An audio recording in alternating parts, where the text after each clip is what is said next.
All right, let's get cooking.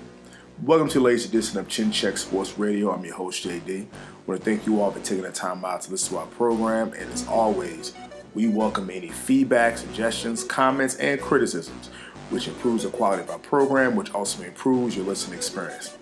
Dallas Cowboys 2019 Week 8, or one can look at it Week 9, fresh off of their bye week with a road victory, 37-18, over longtime NFC East rival, the New York Football Giants, that actually plays in New Jersey. So then, throw that out there. Cowboys, our stats for the game.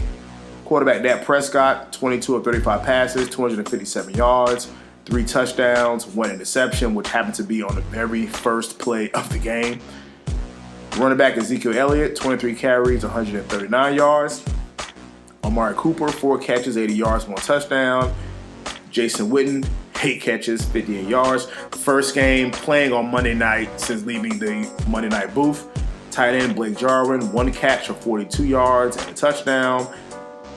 And Michael Gallup, 2 catches for 33 yards and 1 touchdown. And that touchdown was probably the most acrobatic touchdown of the Cowboys season and probably one of the most acrobatic touchdowns of this season, where Dak Prescott rolled out, threw it to Michael Gallup, sidestepped the defender, tiptoed, and spun his way and helicoptered his way into the end zone.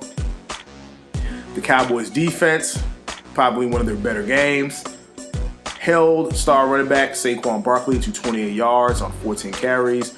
But later on in the game, in the fourth quarter, they gave up a 65-yard screen pass to Saquon. That's just the type of explosive athlete that he is. DeMarcus Tank Lawrence, 4 total tackles, 3 solo tackles.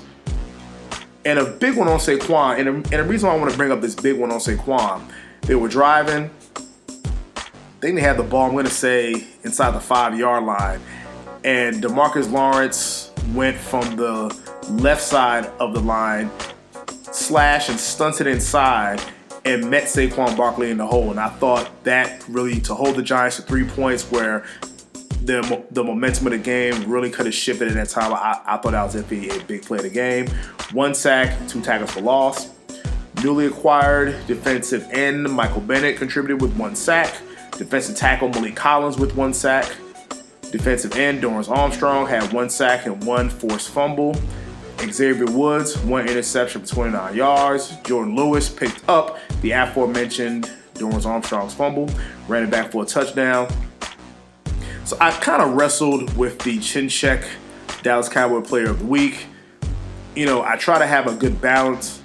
And this week I decided to give it to linebacker Sean Lee, who was filling in for the injured Leighton Vander Esch, who hurt his neck in the Philadelphia Eagles game. And Sean Lee stepped in and kind of picked up right where he left off as a starter. 12 total tackles, 9 solo tackles, 1 tackle for a loss. Definitely made some stops. He was on Saquon Barkley for a whole lot. Definitely met him in a hole. Definitely on some swing passes, was right there. Obviously read plays on a couple of screens and swing passes. So that's why you see on your screen have Sean Lee as the Chin Check Radio Player of the Week. Definitely a solid win for the Dallas Cowboys. Now let's go from the positives to the negatives. What I did not like was all the unsportsmanlike conduct penalties against the Cowboys. DeMarcus Lawrence had 2. I believe Randall Cobb had 1 with an illegal crackback block. I guess that was part of the rule change for this year. And I understand they got into it with guard Will Hernandez, and I thought sometimes they played a little bit out of character. March, another linebacker, received an unsportsmanlike conduct penalty for pulling a player off the pile. That's been a point of emphasis this year. They've had 2 early turnovers, and that turnover, again, as talked about earlier, Dak Prescott, that first turnover was the first play of the game, and he had another fumble. Again, luckily they held him. And it was a turnover deep in Giants territory too. So it does make you wonder. You cannot have those type of turnovers against the San Franciscos, against the Green Bays, against the New Orleans, against those teams, the Eagles, against those teams that you're eventually going to be playing in the playoffs. Another issue, they also came out very slow. They came out very slow again tonight. I don't know what it is. With the Eagles game, they came out, busted the Eagles right in the mouth. Basically in the first quarter, raced out to a 14-0 lead. This time it kind of took a little bit of while to kind of get their groove together. Really, they didn't pull away in this game until the fourth quarter. So again, that's something where I don't like this whole kind of sleepwalking through the first half. What really I thought swung the momentum in the Cowboys' favor was scoring those points really at the end of the second quarter. So kind of slow moving on offense. You can attribute it to maybe product of the bye week, playing on the road. I hope that this was a game where they shouldn't have to struggle too much because they have a very big matchup on Sunday, and we're going to get into that in a little bit. Safety Jeff Heath, he sustained an injury. We saw him walking back to the locker room, and I remember seeing a play. He was injured where the Giants returner was returning back, and he was a last line of defense, and Jeff Heath made the tackle. And next thing you know, he was walking back to the locker room. So we hope everything works out for Jeff Heath. And in the comedy of the day,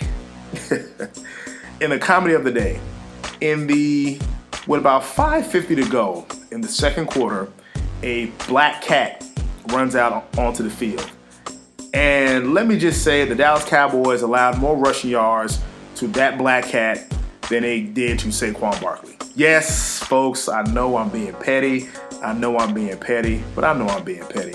And that's okay, because for years I had to deal with buddies of mine back home in Jersey who were Giants fans, who were the king of petty, where if the Giants did not win any of the games during the season, but they had to beat the Cowboys, they somehow took that as a moral victory, despite final standings. So yes, I'm going to be petty and mention how the cat ran for more yards on the Dallas Cowboys than Saquon Barkley did.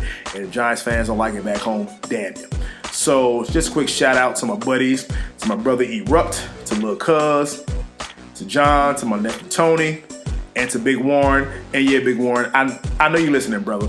Go and take this loss and enjoy it. That's another season sweep for the Dallas Cowboys, which means the Dallas Cowboys have not lost to the New York Giants since 2016, which just happened to be Dak Prescott's rookie year. So Giants fans, tough, and if you don't like it, damn you.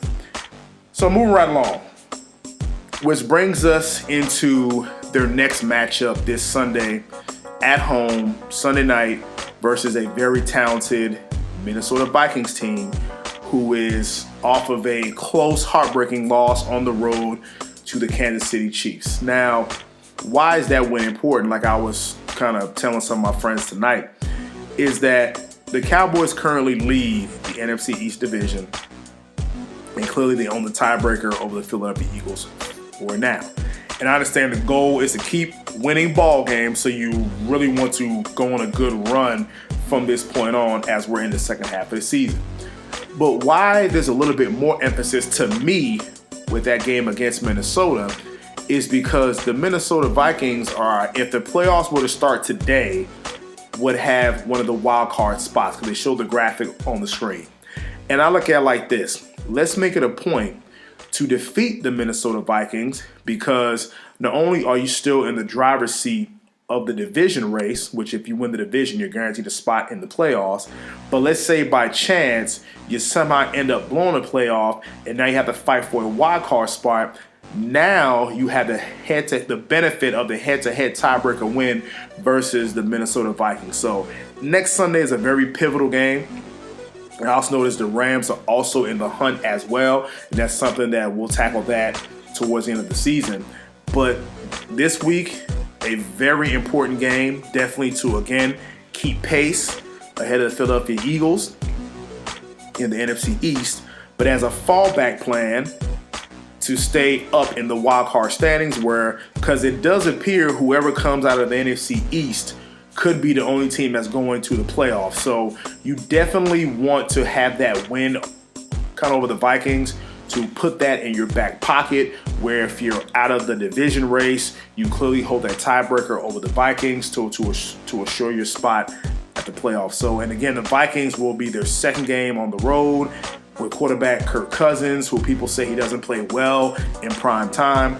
But throw all that away, the Minnesota Vikings are a talented football team with Adam Thielen, Stephon Diggs. They have the corners, the defensive line. So the Vikings are a solid team. I expect a very competitive game on Sunday at home. That's why I was hoping the Cowboys can kind of ease on the Giants and kind of go and get him out of there by the first half.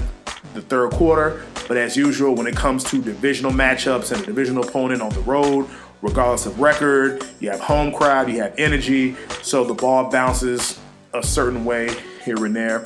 So definitely an important game for the Cowboys this week, and I just laid out the reasons why. So until the next time, Mr. Chin Check Radio signing off.